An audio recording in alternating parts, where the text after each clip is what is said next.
Welcome back. This is part 5 of the Pāli Scriptures section of the Buddhist books series.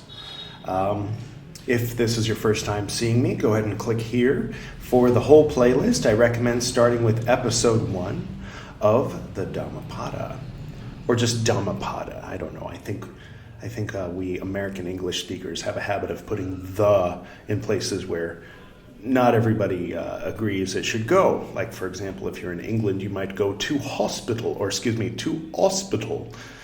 But we go to the hospital in US. So I say the Dhammapada, the Sasanavansa, but it just says Sasanavansa. It doesn't say the. Good news, mostly for me, but if you're following along this series and this has in any way become a part of your routine, your week, maybe you spend a Sunday and watch 2 of these back to back once a week, and maybe you're way in the future and I'm speaking to you from the past. I don't know what the situation is, but it might be good news for you too. I mean, it's good news for you if you were also, like me, looking for a good source for Pāli and Theravāda literature. That news is that this did not come from the Pāli Text Society. The mountain of books that is, I assume, in transit, or will be soon, the money went through, but anyway, that they're going to be sending from London to New Delhi. I'm in New Delhi, if you didn't know. That's where all these noises are New Delhi noises. South Delhi, if you're wondering. Anyway, so here if you open a few pages in, it says here, Pāli Text Society. So naturally, I assumed that this book came from the Pāli Text Society, but it didn't. It came from Scholar Select Mabel Haynes Bode, 19th century, Panasimi, I guess. And on the back it says, this is public domain, so it's okay for us to do this. And then that gave me the idea of like, wow, I could go out and find all the cool public domain things and just copy paste it into a Word document and then do a little commentary like, well, that was stupid. Next, and then publish it and say, here's the Bible, or whatever. Okay, so that's good news for me because the photocopy that they made, that they put into this and published it, is from probably one of the books that I'm actually going to be receiving a first-hand copy of. Maybe. I don't know if Sasanavamsa is included because they had this collection. First, what happened was I was going through on the website and saying, okay, I want that, and then I was thinking of the customs fee and how, well, it's complicated, but anyway, I was thinking I'd just order a few at a time. But then I noticed they had the collection that was like, order everything at once, and I was like, okay, that's what I want. So I wrote to them and said, hey, I want the collection, and then they said, okay, that'll be this much, whatever. And I said, okay, so that's all the Pāli Scriptures and all the commentaries on all the Pāli Scriptures? And they were like, well, no, it doesn't include this or this or this or this or this or this or this. Do you want those added on top of the collection? I said, yes, please. And so I don't know if Sasanavamsa is included in that. But either way, I've got this. If it is included, then I can give this away. I can give it to a local something, I don't know, charity. So I decided, okay, here's what we're going to do today. I'll try not to talk too much. I think I'm already at 4 minutes. I'm going to go ahead and pick up where I left off here and read for 15 minutes. And then I'm going to start at the very beginning, even with the preface and then the introduction of this, because I was kind of like eyeballing it. And I was like, okay, this is kind of useful information because it gives the backstory of how this document kind of where it was in the British Museum and what form and who was writing about it and what and who these people are and what their goal was and this kind of thing. And we'll just revisit this for a while until the other Pāli Scripture books come from the Pāli Text Society, and then we'll decide then, by we I mean me, the royal we, we'll decide what to do then. But in the meantime, I'll go ahead and jump in. But first, this episode is brought to you by the 8 auspicious symbols of Buddhism. That's a lot cooler than Nestle, isn't it? And I think at the end I'll include a bit. Yeah, I'll do something at the end with the 8 auspicious symbols of Buddhism, so you can look forward to that. So we'll try to end a little early so I can fit that in. Okay, right where we left off. The version in the Dipavamsa states that, remember Chikung, remember, no complaining, it's all part of it. Thank you for the honking. Thank you. Thank you. All right.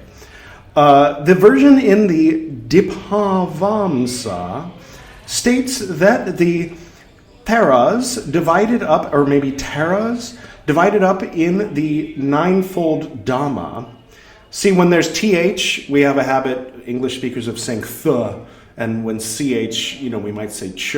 Usually, when they're transliterating Hindi or Sanskrit, CH does mean ch, and CHH means ch, and KH means k.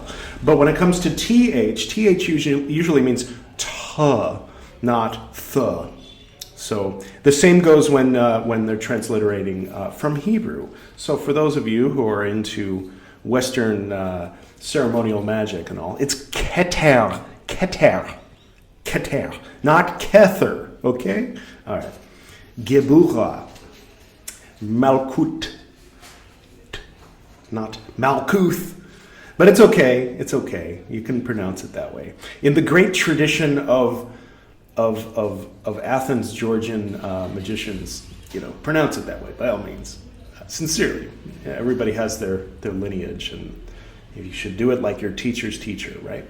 I think, if you're into that. Okay, into what? I don't know. Okay. Anyway, let's get back to this first line of the first paragraph of what I had intended to read in this episode. The version of the Dipavamsa states. Now, I'm not going to buy any more books until I get the Pāli Sutras. And then, if I get to the version of the Dipavamsa, then I'll say, do I have the Dipavamsa? Yes, good. If I don't, I'll try to find it. That's my promise to me and you. Well, not as much of a promise as a statement. All right.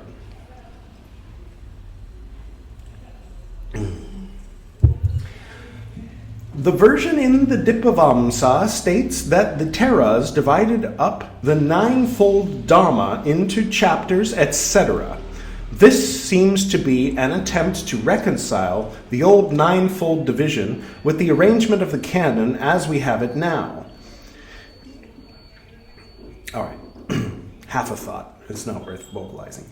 Buddha-Ghosa, I like his name. Buddha-Ghosa attributes to the Theras all Uttana verses noting of repetitions, etc., which exist in the Canon. There are in commentaries by Buddha-Ghosa and others not infrequently statements that a portion of the text is due to the Samgititaras, and it is probable that these ascriptions are taken over from the earlier Sihawa Atakatas.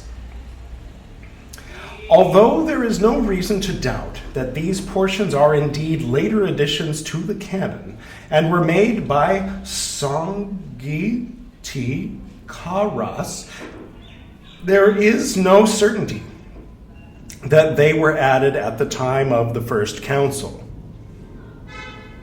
which was around the time of Ashoka, right? I remembered something.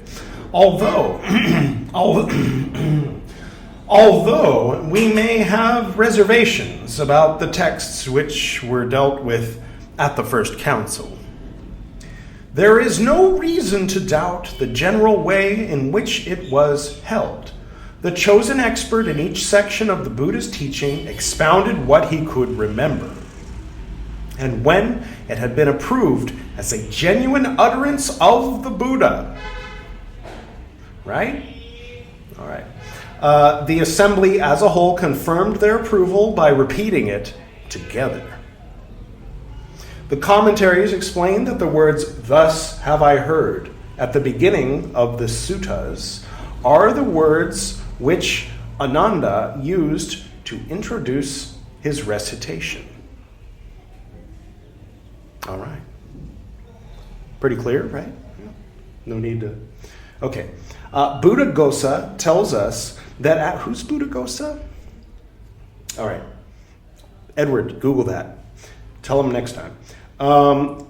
Tells us that after the council of the Vinaya was entrusted to Upali and his pupils, not those kind of pupils, his students, similarly, the Diga Majjhima there's like a dash or hyphen after each of these, Samyutta and Anguttara Nikayas. Oh, so all these Nikayas. So the Diga Nikayas, the Majjhima Nikayas, the Samyutta Nikayas, and the Anguttara Nikayas were entrusted to Ananda, Shariputra, Mahakassapa. I'm used to saying Mahakasyapa, but it says Mahakassapa. I'm just going to say Mahakassapa, which means Great Kassapa. What's a Kassapa? I don't know. She told me once, but I forgot. And Anuruddha, respectively, and their pupils. Thus, this was probably the beginning of the system of the Bhavakas, or reciters, who shared out the recitation of the Dhamma among themselves. We find in the commentaries references to Bhavakas of the first 4 Nikayas and to Jataka Bhavakas and Dhammapada Bhavakas. Although there seems to be only one... what I'd like to hear is one of these things that they all agreed that the Buddha said. Wouldn't that be nice? Oh, wouldn't that be cool? I'm hoping that when those books arrive, somewhere in one of them is at least one thing that everybody agreed in the time of Ashoka was something that the Buddha said. But until then, we'll gratefully accept what we have. Yeah, I mean, I don't know. I've kind of heard this. I think I've heard this. I feel like I've heard people say that that the early Buddhist texts are kind of like difficult to get through and difficult to understand and figure out and categorize, and they're so complex, and there's that someone came along and just wanted to simplify it, and that's where Mahayana came in with the Lotus Sutra, and then the subsequent sutras after that, the Heart Sutra, the Diamond Sutra, and but I want to get into the complicated stuff. I mean, I guess the complicated stuff is for the really heady people, the Pratyeka Buddhas, as the Lotus Sutra Buddha so derogatorily condescended to describe us. And he's probably right. The people who dive into the books are kind of missing the point, and they should really, be following maybe Dogen's advice and be sitting on the Zafu. Even after Dogen, the other Zen Buddhists referred to Dogen as thorny grapevines, which basically means like talking too much, like too much of this, not enough this. But I mean, like, am I going to get on here for a half an hour and say, there's other channels that do that? They say, okay, everybody, now get comfortable. And, those are good. I mean, they're probably better than this, right? But this is for other people with another kind of interest. What? I don't know, but, we'll see where it goes. Although there seems to be only one reference to Kudaka Bhavakas, we may assume that there were Bhavakas of the other texts of the Kudaka Nikaya. It's a safe assumption. That means we probably will never get a copy of those. Anybody have a time machine? It would be cool to go back and get a copy of these, bring them here and find an expert and sit them down and make them translated. This book, this is like the first tiny little sliver is like in English, scholars talking about the Sasanavamka or whatever. And then the bulk, the vast majority of it is in like Siamese or Burmese or something like that. I don't speak that. And nowhere, I've come to accept, nowhere in this is an English translation of the big, thick, thing. But it does say kind of like the gist of what it says, basically the gist of what it's talking about.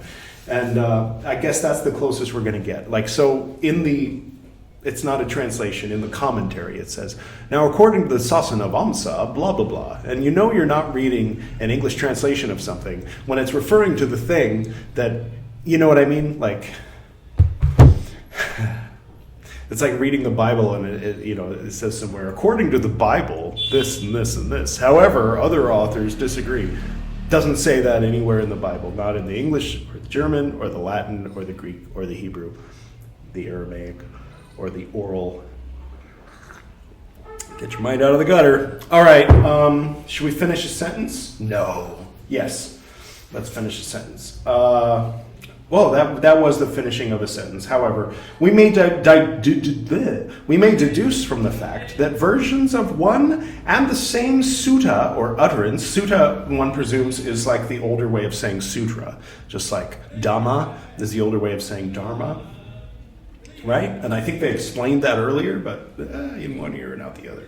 I've even heard myself, I listened to it after this is like part of the process of me like reading this, is reading it and then listening to myself read it a few times and then kind of going, okay, I think I absorbed that. Like with the Fama Fraternitatis, if you're curious, it's here.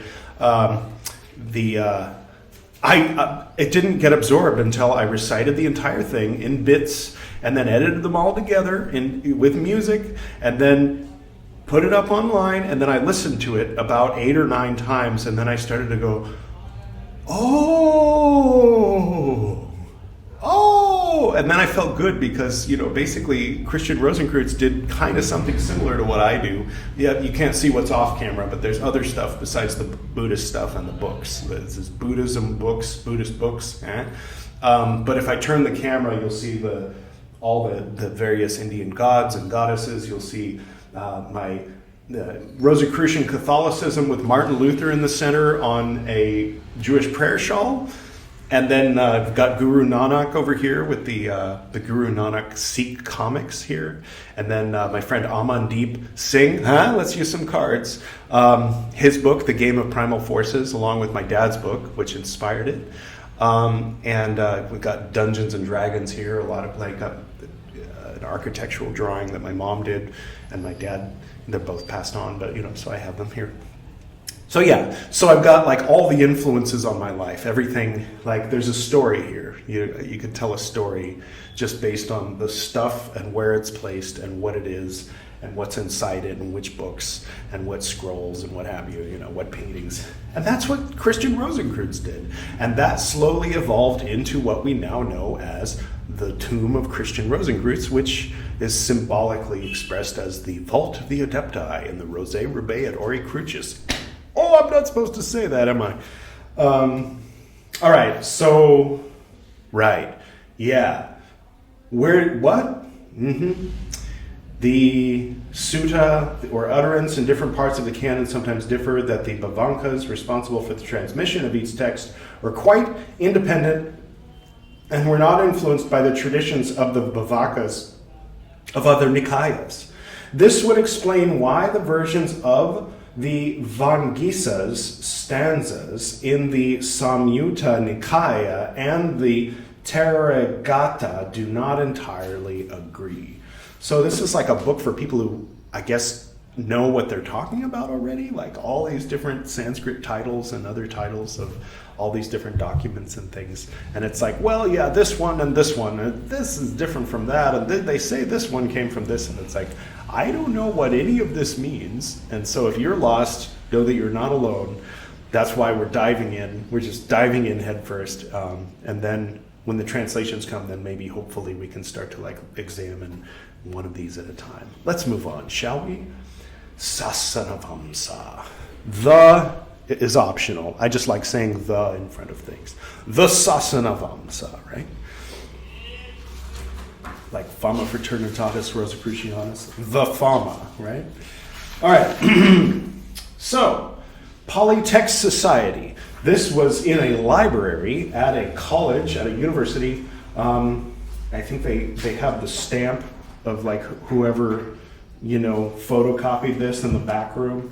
So yeah, back in in November. Okay, so someone checked it out on October 28th, 1975, photocopied it, and returned it to the interlibrary at the University of California, Los Angeles, UCLA. This came from UCLA. So UCLA had a copy from the Pāli Text Society, and some chud, right, rented it and photocopied it, and then someone else stuck it in a Word document and published it with a nice, glossy, hardbound cover.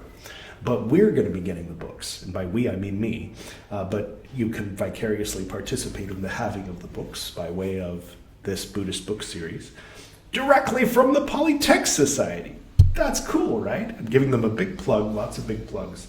Check out the Pāli Text Society if you're interested in this sort of thing, I think, but we'll know, we'll be more informed once the books arrive, and then I can tell you whether or not I should have recommended them in the first place. Who's vibrating? Everybody's on airplane mode. Why do things vibrate when they're on airplane mode? Right? I mean, it's a legitimate question. Okay. The preface. The present edition of the Sasanavamsa is based on the following MSS, which of course stands for, I don't know what that stands for, but the sort of person who reads these sorts of books probably knows what MSS stands for. In the British Museum collection, 1 or 2253A and 2 or 2252B.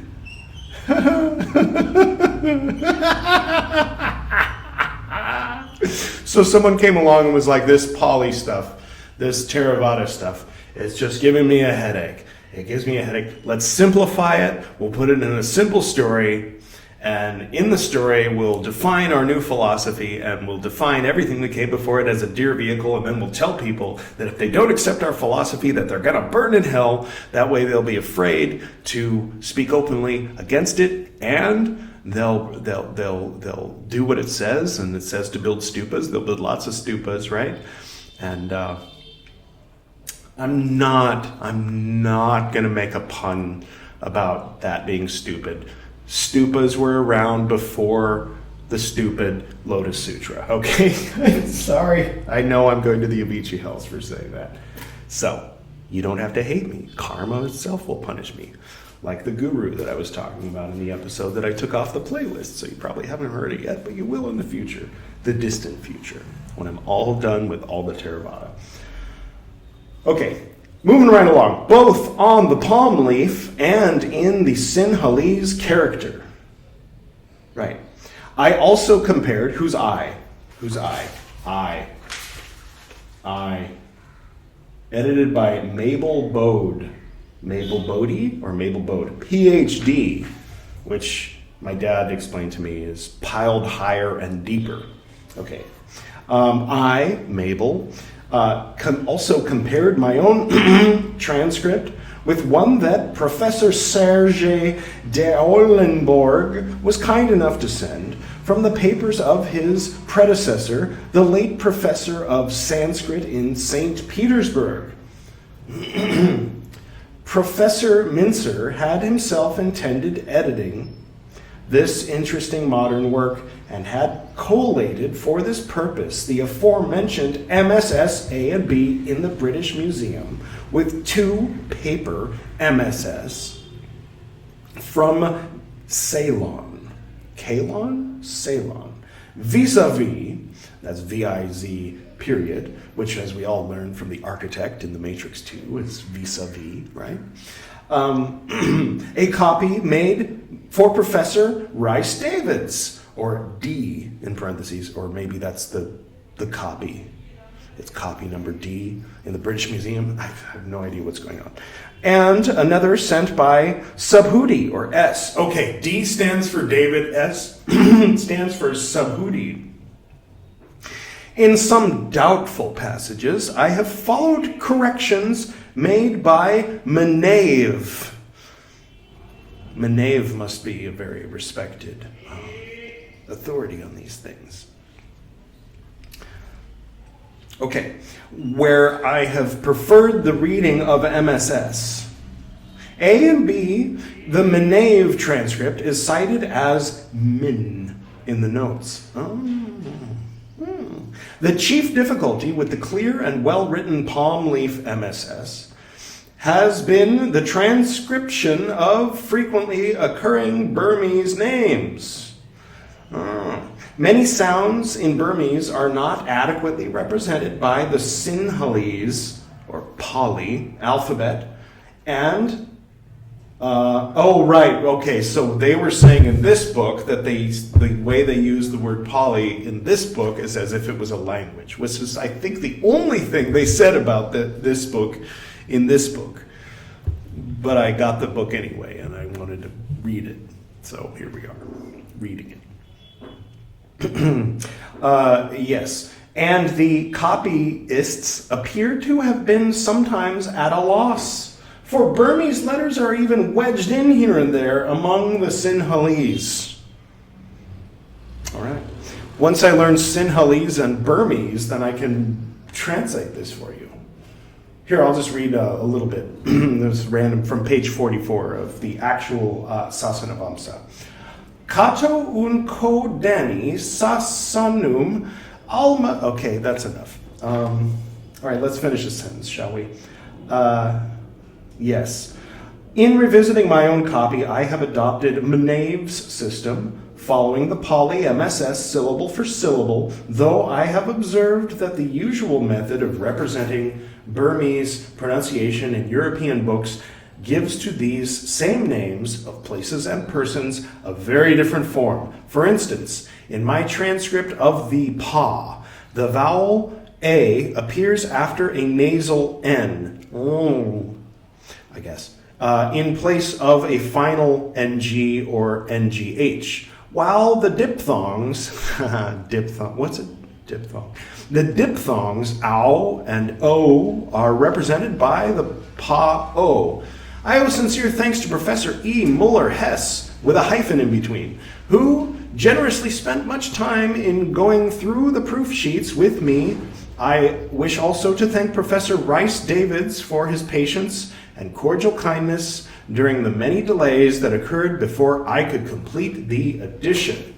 MB, which stands for, as we all remember, Mabel Bode, B-O-D-E, Ph.D. All right, cool. Well, that was something. You guys feel a little more enlightened? So this is all backwards to me. I'm seeing a mirror image, so I have to keep that in mind. Last time, I said that the Shobogenzo was here. I was wrong. It's here. The Dhammapada is here, and then these two books usually go here, and then right after that is a book about the Greek king who was ruling after Alexander and all that. Alexander the Great came into India and was like, this is mine, and then he left kings here from Greece, and then they converted, well, at least one of them, the famous one, converted to Buddhism, and he had a famous conversation with a Buddhist sage. So there's a book about that. We're going to get to that after the Lotus Sutra, because that book came out after the Lotus Sutra, but before the other Mahayana sutras. And I'm going by century. I'm going by century. And I consider that interesting and important enough to include on the list. We will get to that after we're all done with Theravada, sometime in the 2030s, I would imagine. So as promised, after the prayer, I will show you a little bit. When I was in Nepal, I met a man in Bhaktapur, and I bought this nice, drawing of the 8 auspicious symbols, 4 of which you can see here. The other 4 are on the other side of the bookshelf. See them? There. And in other places around the room, you can find these 8 auspicious symbols. This is from Tibetan Vajrayana. Basically, the idea was that in teaching to, kind of moving away from this heady, what? Or you have to be a monk and then someone will explain it to you. they wanted to make these teachings available to the masses, including people who were not literate. So they did things like represent Shariputra, Ananda, and Mahakasyapa and the gang as animals, like elephants and a bird, and it's cute. And so the 8 auspicious symbols, I guess maybe actually literally just now, might refer to the Eightfold Path, maybe in a roundabout way. I'm going to look into that now that that's just occurred to me. But anyway, I'm going to try to dig up the actual recording from 2017 of that man in Nepal explaining the 8 auspicious symbols to me, and I will decorate the screen with images of these 8 auspicious symbols for you, just to have a little breather from Theravāda, have a little bit of a Vajrayana, which is on top of Mahayana. So there's Theravāda, and then that's the foundation for Mahayana, which says, pay no attention to the foundation, it doesn't exist. And then Vajrayana on top of that says, hey, start with Theravāda, then move on to Mahayana, then come to Vajrayana. That's how that works, generally speaking. Okay. To the north and to the south, to the east and to the west, to the spirits of light among us, and to the spirits below, we send out our reverent love and compassion. May all beings be happy. May all beings be serene. May all beings be in peace.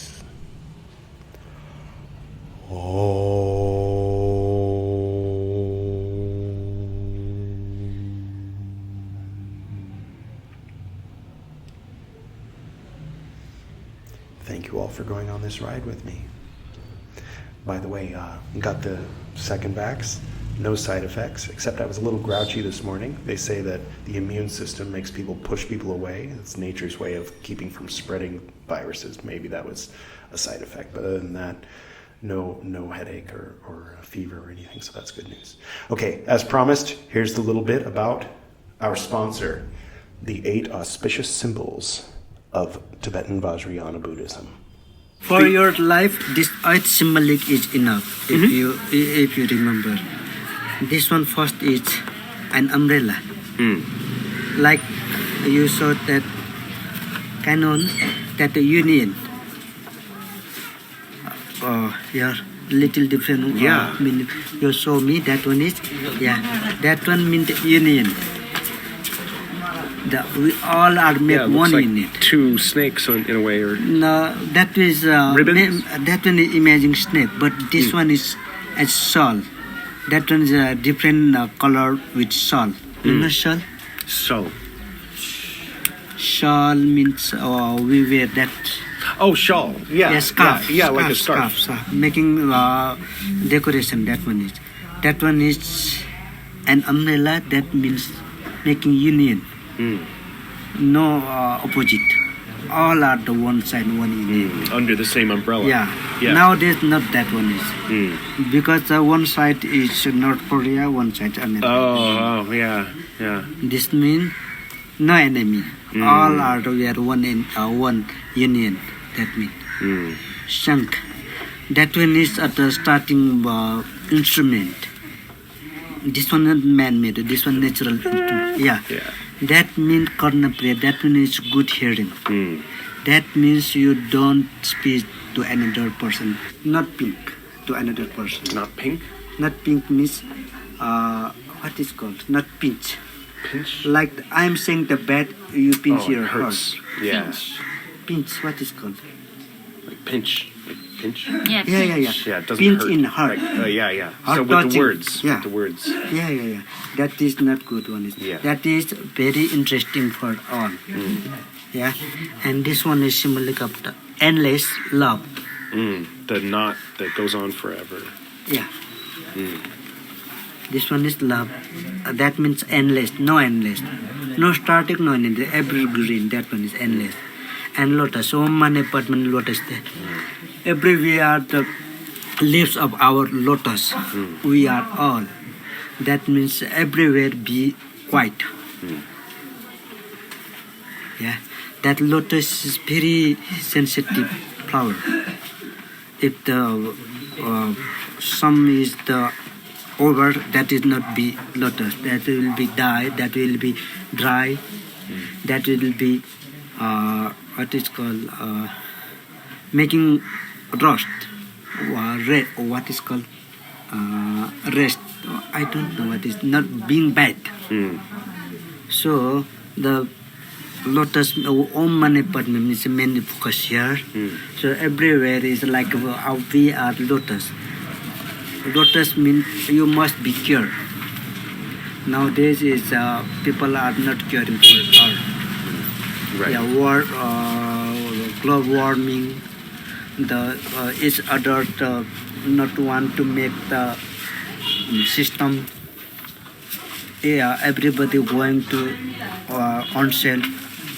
Yeah. Not social work. Yeah. Just little sum. That mean lotus mean Om Mani Padme slogan. That means be quite full in everywhere in the world. And this one is signal. Different signal.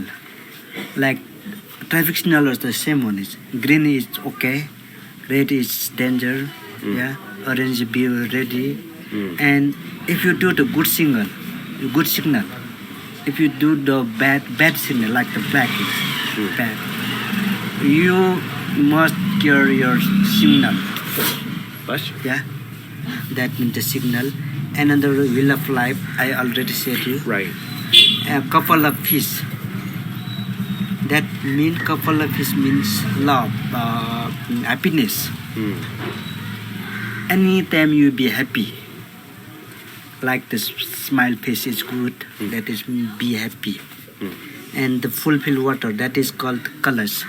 That means anytime you make power, you save your power. That power is your energy, your money, your water, your the food, all are your power. You save, you make feel. That one is fulfill. This I think is very important for our life.